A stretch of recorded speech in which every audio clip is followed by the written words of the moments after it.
An instructor pilot has been charged with manslaughter. Should he go to prison? Let's find out on this episode of Taking Off. Hi, I'm Dan Milliken, and a Pennsylvania man has been charged with manslaughter in the death of his student pilot in a crash from 2022. And before we get into it, a quick shout out to our sponsors like Flying Eyes Optics, where you can get 10% off by using our discount code TAKINGOFF, all caps, one word. They're great under helmets and headsets, and more at the end and in the descriptions below. Let's get to it. On August 5th, the United States Attorney's Office of Eastern Pennsylvania filed charges against Philip McPherson II, citing 40 counts of flying without a certificate and 1 count of involuntary manslaughter. The charges stem from a September 28, 2022 crash that McPherson was operating as the instructor. The plane crashed just after takeoff with student pilot Keith Kozel, 49-year-old father of 2, and he was in the left seat of a PA-28 Piper Cherokee. This is a low-wing plane with 1 door on the right side. The student sits left seat and the instructor sits right seat. And the plane came through the trees at a residence, crashing inverted. McPherson was able to open the door, fall out, and the property owner was able to pull him away from the plane, which had just caught fire. The rescuer was unable to get Kozel out before the fire consumed the plane, and Kozel perished. The NTSB released their final report 2 months before the indictment and revealed that Kozel was an advanced student with just over 50 hours of training and was cleaning up maneuvers to get ready for his private pilot check ride. McPherson asked him to do a soft-field takeoff out of Allentown Queen City Municipal Airport. And for those not pilots, a soft-field takeoff is a maneuver that is demonstrated on the check ride to get your pilot certificate. It's based on the technique that you're on gravel or grass and you want to get the weight off the wheel sooner than usual, and involves getting airborne at a slower speed than usual and utilizing ground effect to build up speed so then you can climb out. A friend and fellow pilot, Micah Messer, owns the same kind of plane as the accident one. In fact, very close in serial number. He walks us through the takeoff for that particular plane. Thanks, Dan. I'm an owner and a pilot of a 1968 Piper Cherokee 140. In fact, my aircraft came off the assembly line just 91 aircraft later than the accident aircraft in question. Soft-field or simulated soft-field takeoffs in the Cherokee 140 is basically the same in all the different Piper low-wing aircraft. What you want to do is you want to apply full power, make sure your flaps are set to 25. You want to keep the pressure off of the nose, rotate as soon as possible, and then pitch over into ground effect, maintaining the altitude until you reach your best angle climb, or VX, which in my aircraft, and I believe in this aircraft in question as well, was 66 knots. Once you reach that, then you climb using that VX until you've cleared all obstacles, and then you pitch over for VY and climb out at VY. The runway used during this accident was roughly 3,950 feet long, which is more than enough for a Cherokee 140 to take off without an issue. With my aircraft fully loaded, I'm usually off the ground about 1,800 feet, and I can clear an obstacle at about 2,000 feet. The noticeable loss or lack of power should have been pretty evident right off the get-go, whether your engine gauges are showing a loss of RPMs or you just know it feels wrong. Don't be afraid to make that abort decision and come back onto the runway. In fact, we know that the student pilot took off, pitched up, then pitched down, and came back and touched back onto the runway. That should have been a clear sign that something was not right. Pull the power back, go to idle, and land back on the runway. If you're up off the runway in 18 or 2,000 feet, then you can easily come back down on.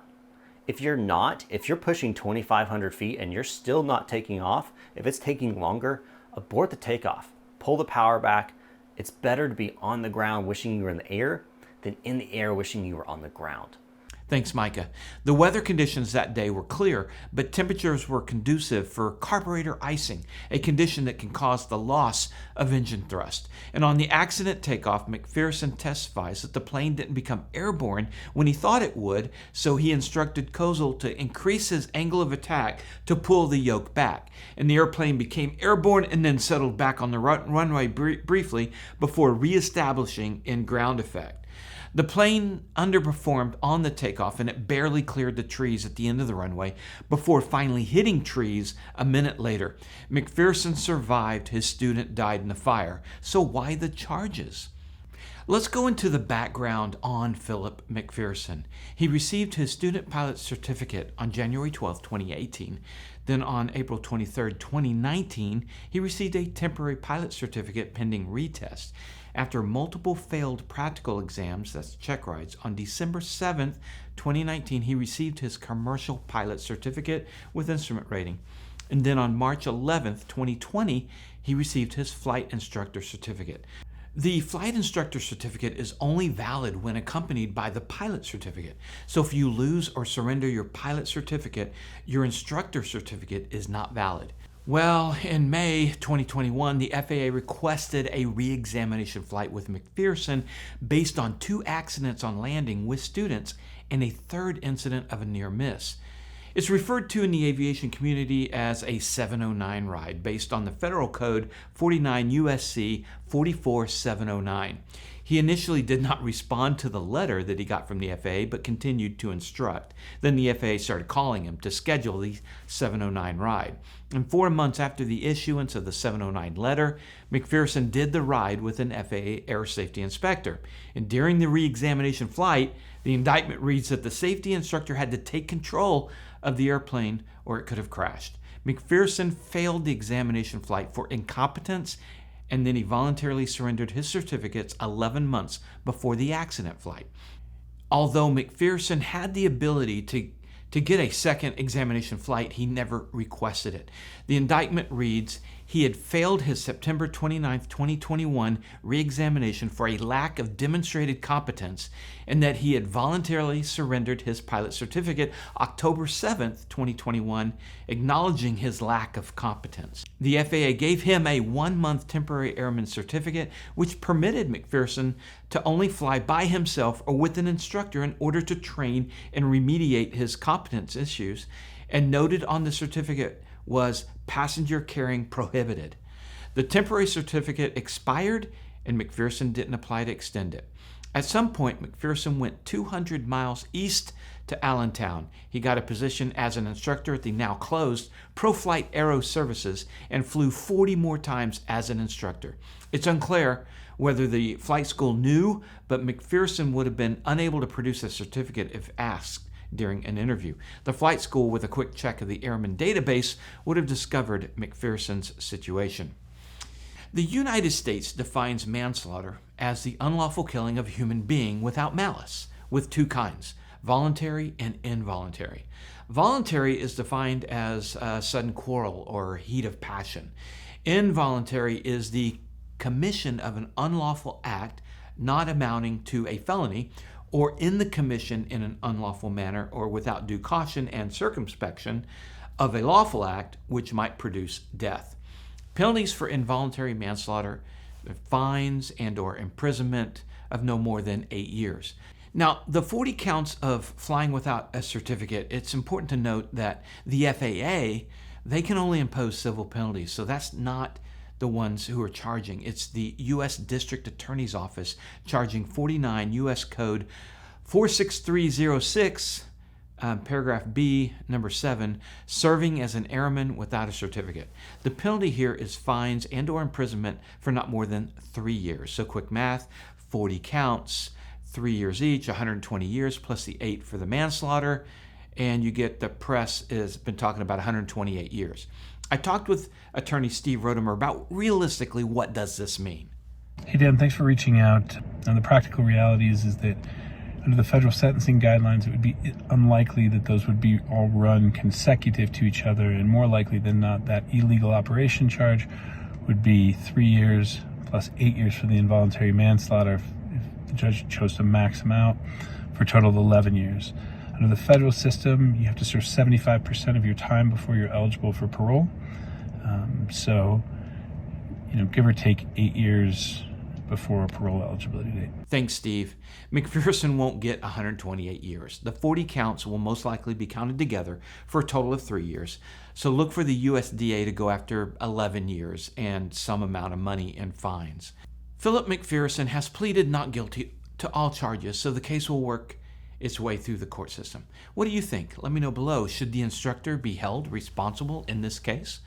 This situation reminds me of several recent tragedies. At AirVenture, July 2023, a mid-air collision happened when the pilot of a gyroplane collided with a helicopter while performing a prohibited maneuver, one in which he had done the day before and got called out on and told not to do it. He did it anyway. He survived the crash, but he killed the two people in the helicopter. By definition, this certainly meets the federal standard of manslaughter.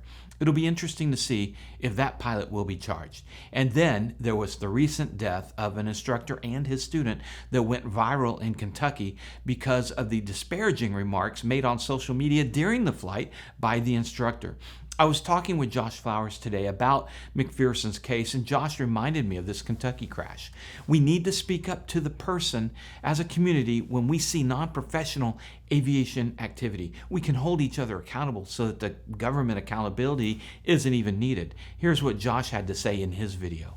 There are so many amazing flight instructors out there doing an amazing job as aviation ambassadors. But at the same time, there are so many downright bad flight instructors who are far too arrogant, immature, and disrespectful to hold that certificate. And it's our job as aviation ambassadors to, 1, be aware of our own hazardous attitudes first and foremost. That's called humility.